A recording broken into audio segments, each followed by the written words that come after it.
बच्चों, आप लोगों का एक बार फिर से स्वागत है आपके विद्यालय द्वारा आयोजित ऑनलाइन कक्षा में।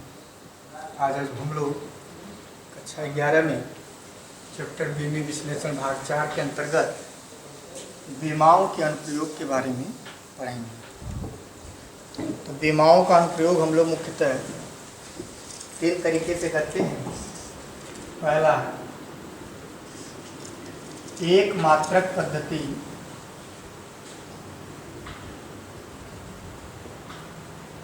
को दूसरे मात्रक पद्धति में बदलने में, एक मात्रक पद्धति को दूसरे मात्रक पद्धति में बदलने में।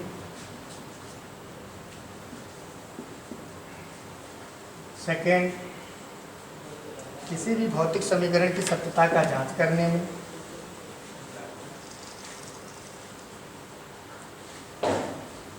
भौतिक समीकरण की सत्यता जांच करने में। और थर्ड, सूत्र की स्थापना करना।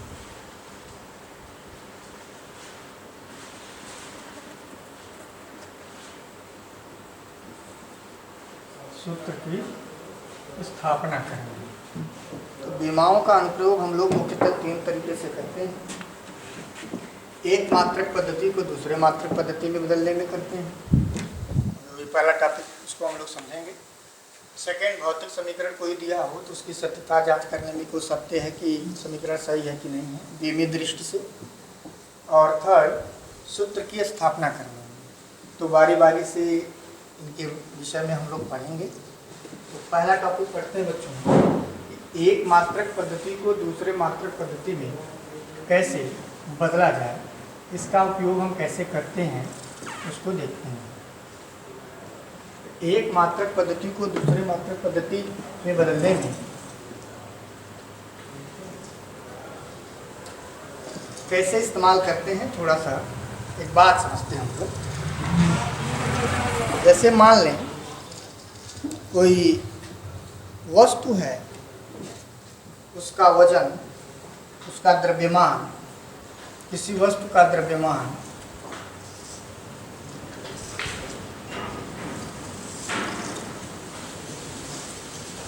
5 किलोग्राम है।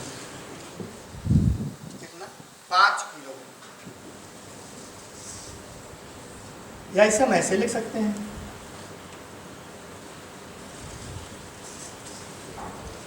5000 ग्राम। ये गलत नहीं। मैं 5 किलोग्राम कहूँ या 5000 ग्राम कहूँ, दोनों एक ही चीज़ है, लेकिन अंतर है इसके आंकिक मान में और इसके मात्रक में। कोई भी भौतिक राशि जो मात्रा के साथ, मात्रक के साथ दी गई हो तो उसमें उसका एक अपना आंकिक मान होता है और उसका स्वयं का मात्रक होता है। तो भौतिक राशि में 2 चीज़ मुख्य रूप से, आंकिक मान और मात्रक। किसी भी भौतिक राशि की 2 चीज़ें, पहला उसका आंकिक मान और दूसरा मात्रक। आंकिक मान और मात्रक का ही गुणा वह भौतिक राशि को बताता है। आंकिक मान और मात्रक का गुणनफल ही उसकी भौतिक राशि को बताता है। मात्रक बदल देने पर उसका मान जितना है उतना ही रहेगा। हाँ, मात्रक बदल देने पर उसका आंकिक मान और मात्रक बदल जाते हैं, ये बात अलग है। लेकिन ये दोनों चीज़ आपस में बराबर है। यानी कि जो 5 किलोग्राम है वहीं 5000 ग्राम भी, ये आपस में क्या है, बराबर है। इसे और बदल सकते हैं इसी तरह से, ग्राम को मिलीग्राम में, तो मिलीग्राम हो जाएगा, फिर उसका आंकिक मान बढ़ेगा, लेकिन वैल्यू उतनी ही है, क्वांटिटी वही है। तो कहने का मतलब यह है कि किसी भी भौतिक राशि का जो आंकिक मान और उसकी संगत जो उसका मात्रक होता है वह सदैव नियत होता है। किसी भी, फिर से ध्यान देंगे, किसी भी भौतिक राशि के आंकिक मान और उसके संगत उसके मात्रक का गुणनफल जो होता है, गुणनफल मैंने पहले नहीं बोला था, फिर से, किसी भी भौतिक राशि के आंकिक मान और उसके संगत उसके मात्रक का जो गुणनफल होता है वह सदा एक नियत राशि होती है। वह वस्तु के द्रव्यमान को ही शो करता है। जैसे मान लो भौतिक राशि Q है तो Q बराबर 5 किलोग्राम लिखें या Q बराबर 5000 ग्राम लिखें, वह Q सदैव Q ही रहेगा, वो बदलने वाली चीज़ नहीं है। बदल क्या रही है? उसका मात्रक बदल रहा है, तो मात्रक बदलने से उसका आंकिक मान बदल रहा है। तो इसी चीज़ को बच्चों हम लोग यहाँ पर अप्लाई करेंगे उसी अनुसार। तो मान लेते हैं कि कोई भौतिक राशि है, तो पहले तो यह इंपॉर्टेंट लाइन लिखना बहुत ज़रूरी है कि किसी भी भौतिक राशि, यहाँ पर एक इंपॉर्टेंट लाइन लिख देते हैं हम लोग कि किसी भी भौतिक राशि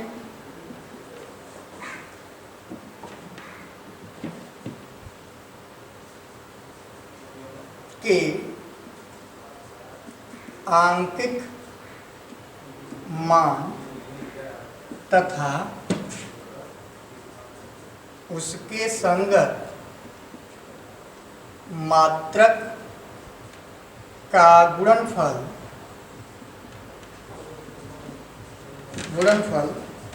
नियतांक होता है, नियत होता है, वह एक फिक्स वैल्यू ही बताती है। तो मान लेते हैं कि माना कोई भौतिक राशि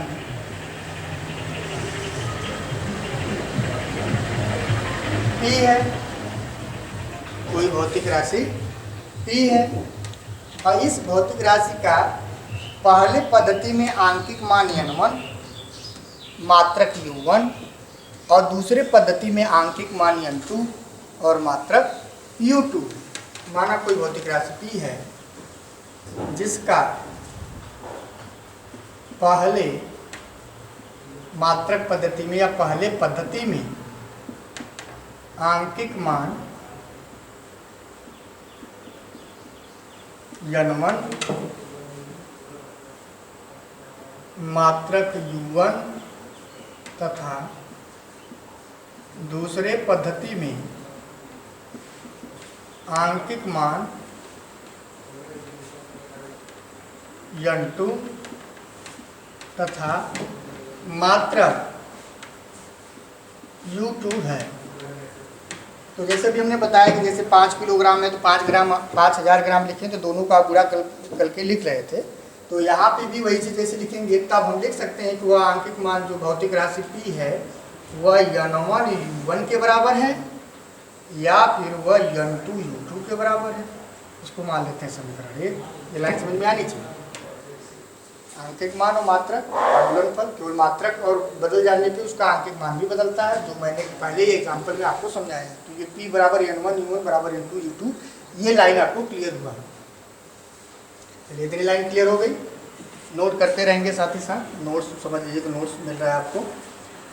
अब हम क्या करते हैं बच्चों कि मान लेते हैं कि जो भौतिक राशि है उसका द्रव्यमान में बीमा A है, लंबाई में बीमा B है, समय में बीमा C है।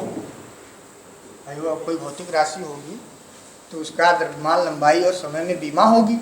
तो हम मान लेते हैं कि माना इस राशि की द्रव्यमान में बीमा यानी कि घात, बीमा A, लंबाई में बीमा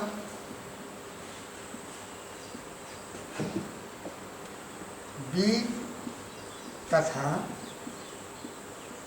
समय में बीमा C। तो हम जानते हैं बच्चों की मात्रक भले बदल जाए लेकिन बीमा आपस में बदलती नहीं है, बीमा वहीं की वहीं रहती है। जैसे आप समझिए, मैं किसी वस्तु का वेग v बराबर 5 मीटर प्रति सेकंड लिखूं, या फिर मैं इसको चेंज कर दूं, या आप और सरल नियम लेकर समझिए, जैसे कि उसी को ले लेते हैं 5 किलोग्राम लिखूं या 5000 ग्राम लिखूं। किलोग्राम एक मात्रक है, ग्राम भी एक मात्रक है। तो यहाँ पर उसकी बीमा जो होगी, बीमा यहाँ पर यम ही उसको शो करेंगे, यहाँ पे भी बीमा को यम से ही शो करेंगे, और यहाँ पर घात 1, यहाँ पर भी घात 1, तो घात 1 ही लिखेंगे। तो बीमा नहीं बदलती है भले मात्रक बदल जाए, बीमा नहीं बदलती है भले मात्रक बदल जाए। जैसे ऐसे लें, मीटर प्रति सेकंड को आप सेमी पर सेकंड में व्यक्त करेंगे, तो यहाँ पर बीमा 1, यहाँ पर आप ऐसे लिख सकते हैं metre second inverse semi second inverse. तो मीटर जो कि लंबाई का ही बोध कराती है 1, -1, और सेमी यहाँ पे भी वो लंबाई का ही बोध करा रही है 1, -1।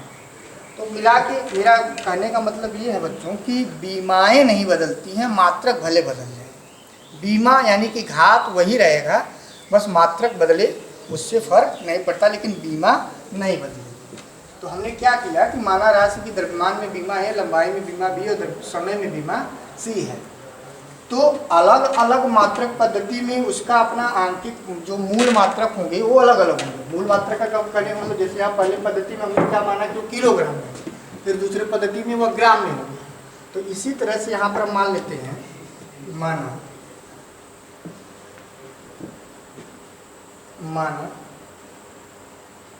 पहले पद्धति में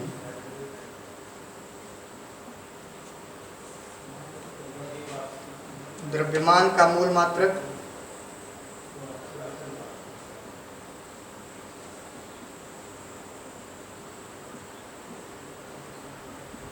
यम1,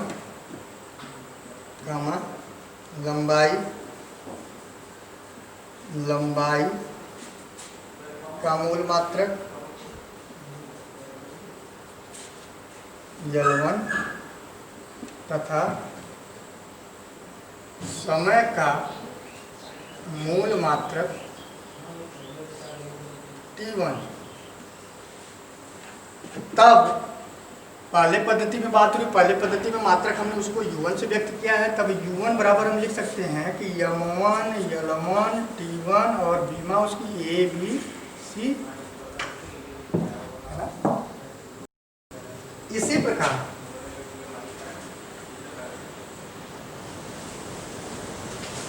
दूसरे पद्धति में डायरेक्ट लिख देते हैं N2 बराबर था U2 बराबर, जैसे U1 लिखे ऐसे दूसरे पद्धति में मान लेते हैं। दूसरे पद्धति में द्रव्यमान में मूल मात्रक हुआ M2 है, लंबाई में N2 है और समय में T2 है। तब U2 बराबर क्या लिखेंगे आप, M2, L2, T2। और बीमा हम बताए कि बीमा नहीं बदलती है, घात वैसे ही रहता है। A, B, C जो संगत मूल राशि की बीमाएं हैं वही रहेंगी। अब इन दोनों वैल्यू को हम समीकरण 1 में रख देते हैं। तो 1 से N1 अपनी को छोड़ देते हैं, इन दोनों को लेके चलते हैं। N1 बराबर N2। तो N1 U1 यानी कि M1, L1, T1 A, B, C बराबर N2, M2, L2, T2 A, B, C। तो हमारा मेन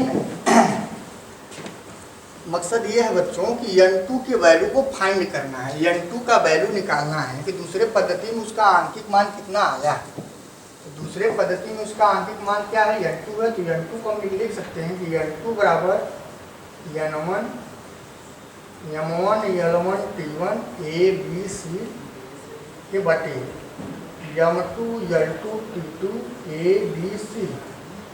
और घात का नियम यदि आप जानते हैं बच्चों तो आप इसे ऐसे लिख सकते हैं N1 M1 को M2 के साथ, L1 को L2 के साथ, T1 को T2 के साथ। M1 बटे M2 के पावर A, L1 बटे L2 के पावर B और T1 बटे T2 के पावर C।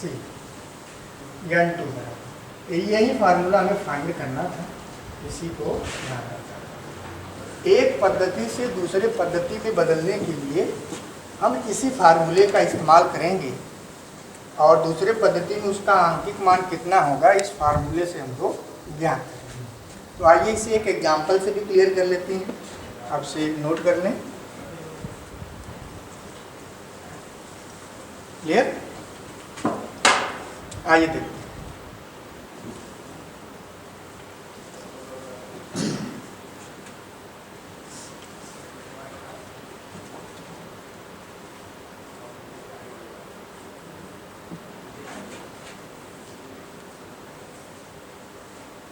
इसको एक एग्जाम्पल से क्लियर कर लिया जाए।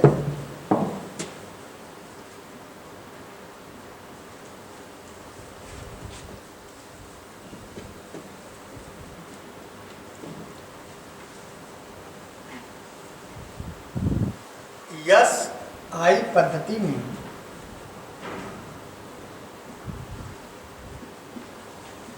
पारे का घनत्व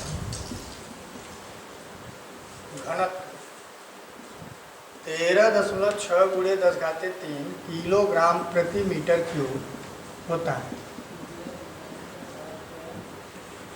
इसका मान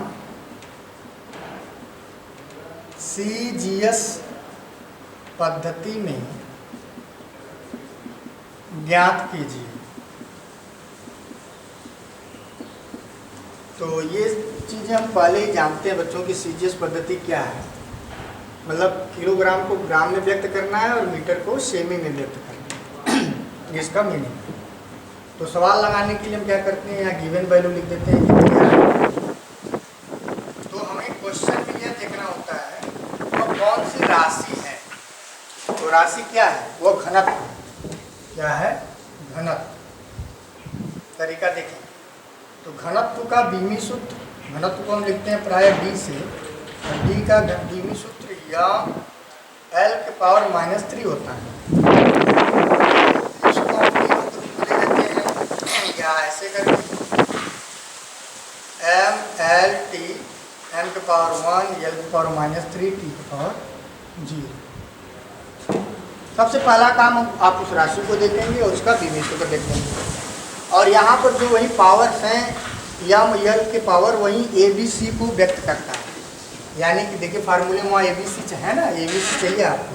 तो यहाँ पर आप लिख देंगे कि A बराबर कितना 1, B बराबर -3 और C बराबर 0। ओके, अब आप एक टेबल बना देंगे। ये पहला पद्धति और ये दूसरा पद्धति। पहला पद्धति क्या है, SI पद्धति है। सेकंड क्या है, CGS पद्धति। तो यहाँ वैल्यू ऐसे लिखेंगे N1 M1 L1 T1, यहाँ लिखेंगे N2 M2 L2 T2। M1 L1 T1 का क्या मीनिंग है उसको बताते हैं। तो N1 यानी कि पहले पद्धति में उसका आंकिक मान है। तो पहले पद्धति वो किलोग्राम प्रति मीटर क्यूब, उसका आंकिक मान यही है। तो लिख देंगे 13.6 × 10⁻³ केवल आंकिक मान, मात्रक नहीं लिखना। और ये आपको फाइंड करना है क्वेश्चन में। M1 का क्या मीनिंग है, M1 द्रव्यमान को शो करता है। तो यहाँ मात्रक में देखेंगे द्रव्यमान किसमें व्यक्त है, किलोग्राम। यहाँ लिख देंगे 1 kg, 1 किलोग्राम। लंबाई वो लंबाई के लिए है L, और लंबाई क्या मात्रक यहाँ मतलब मीटर। तो मीटर में यहाँ पर जो घात है उससे मतलब नहीं, मतलब लंबाई वाली राशि है कि नहीं वो देखना है मात्रक में। तो मीटर है तो उसको आप लिख देंगे 1 मीटर। मात्रक ने घात से कोई मतलब नहीं बच्चों, इस बात में ध्यान दें। केवल इसमें देखना है कि किलोग्राम और मतलब ये द्रव्यमान के लिए, ये लंबाई के लिए, समय के लिए। तो द्रव्यमान वाली चीज़ जैसे किलोग्राम हो गई, लंबाई वाली चीज़ जैसे मीटर या सेमी हो गई, और समय मतलब जैसे सेकेंड या मिनट हो गया। तो जो यहाँ पर दिया रहेगा उसी अनुसार हम लोग लिखेंगे। और समय का यहाँ पर कोई टर्म है नहीं है तो आप उसे गैस कर लेंगे, नहीं है नील। आइए दूसरे पद्धति में हमें किस में बदलना है, CGS में। तो CGS में किलोग्राम को हम किस में चेंज करते हैं, ग्राम। इसको लिख देंगे 1 ग्राम। और मीटर का CGS क्या होता है, सेमी होता है, इसको सेमी लिख देंगे। और जो चीज़ यहाँ ब्लैंक हो वो चीज़ यहाँ पे भी ब्लैंक रहेगी। इस तरह से हमने टेबल बना लिया। टेबल बनाने में कोई दिक्कत नहीं, बिल्कुल आसान है। अब हम क्या करेंगे, फार्मूले को लगाएंगे। तो हम जानते हैं N2 बराबर N1 M1 / M2 के पावर ए, L1 अपान L2 के पावर बी, T1 अपान T2 के पावर सी। तो यहाँ पर वैल्यू लिख दीजिए टेबल से। N1 कितना 13.6 into 10 to the power 3, M1 1 kilogram, M2 1 gram. Gram को आप जी से भी केवल लिखे तो भी चलेगा। चलिए हम ऐसे लिख दे रहे हैं। और ए मतलब 1, L1 1 metre, L2 1 semi, power B कितना है -3, T1 नहीं है वैल्यू, आप वैसे ही छोड़ दीजिए, T2 और सी कितनी वैल्यू है 0, तो 0 लगा दीजिए। अब इसको हल कर लेते हैं बच्चों। ये हो गया 13.6 इंटू 10 टू द पावर 3। अब ध्यान दीजिए यहाँ पर क्या करना है, आपको पैमाना लगाना है जो आपको सरल पड़े, चाहे ग्राम को किलोग्राम में बदल दीजिए, चाहे किलोग्राम को ग्राम में बदल दीजिए, जो आपके ऊपर जो आपको सरल लगे उसी अनुसार बदलिए। तो हम किलोग्राम को ग्राम में बदल देते हैं। तो 1 किलोग्राम में 1000 ग्राम बटे 1 ग्राम, पावर 1, अब गुणा लगा दीजिए। 1 मीटर को 100 सेमी लिख सकते हैं, बटे 1 सेमी के पावर -3 और इंटू 1, क्योंकि हम जानते हैं किसी भी अक्षर या संख्या की जो घात 0 होती है उसकी वैल्यू कितनी होती है 1 होती है, तो ये 1 हो जाएगा। अब यहाँ पर ग्राम से ग्राम कैंसिल, सेमी से सेमी कैंसिल, सिंपली यह एक कैलकुलेशन हो गया। इसे हम क्या करेंगे, हल कर देंगे। तो हो जाएगा 10 घात 1000 को आप फिलहाल तो लिख दीजिए, ये हो जाएगा 100 के पावर -3, क्योंकि यहाँ 1। अब इसको आप बटे में करके लिख देंगे, घात का नियम जो होता है। तो यहाँ पर हल कर लेते हैं बच्चों। N2 बराबर हो जाएगा 13.6 into 10 to the power 3 into 10 to the power 3, 1000 को, और यहाँ गुणे 1 बटे 100 के घाते 3, नीचे कर देंगे, प्लस हो जाएगा। अब ये हो जाएगा 13.6 into 10 to the power 6 into 1 upon 100, यानी कि 10 घाते 2 घाते 3, तो 13.6 into 10 to the power 6 into कितना हो गया 1 अपान 10 टू द पावर 6। हल कर देंगे, इसकी वैल्यू कितनी आ जाएगी 13.6। अब मात्रक पद्धति जो है आप उसको कह देंगे, किलोग्राम की जगह यहाँ लगा देंगे। आप आंसर क्या लिखेंगे, आंसर तो सेकेंड पद्धति में इसका मात्रक क्या होगा, N2 का मान हो जाएगा 13.6, और मात्रक सहित बताना है तो किलोग्राम की जगह लिख देंगे ग्राम पर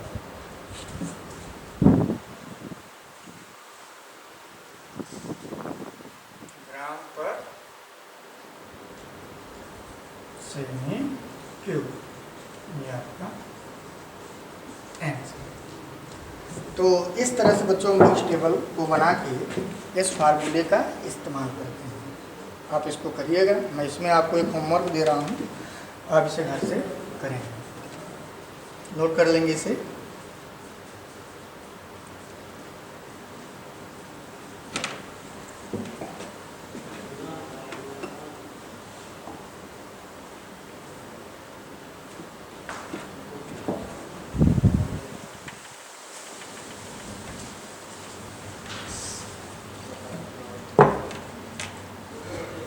होमवर्क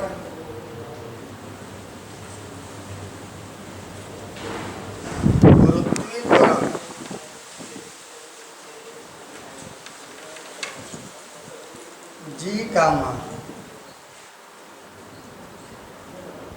9.8 मीटर पर सेकेंड स्क्वायर है। इसका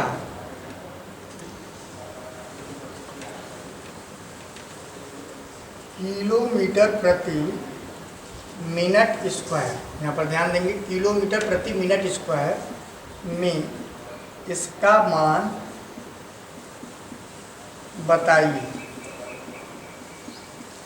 ये कई बार का पूछा हुआ प्रश्न है, ये इम्पोर्टेंट प्रश्न है बच्चों। आप इसे कमेंट के माध्यम से हमें बताइए इसकी वैल्यू कितनी होगी। मैंने जैसे बताया उसी तरह से आप इसे हल करेंगे। वही चीज़ देखना होगा कि वो कौन सी राशि है। आप उसका तुरंत बीमीय सूत्र लिखिए MLT के फॉर्म में, और वहाँ से घात जो है वहाँ ABC बना लीजिए, फिर टेबल बनाइए, पहला पद्धति, दूसरा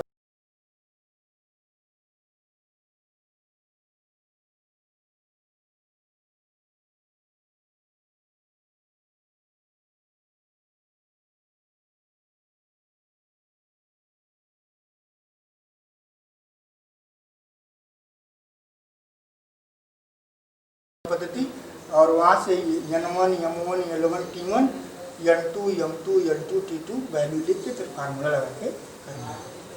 ठीक है, तो आज का यही था बच्चों वीडियो लेक्चर।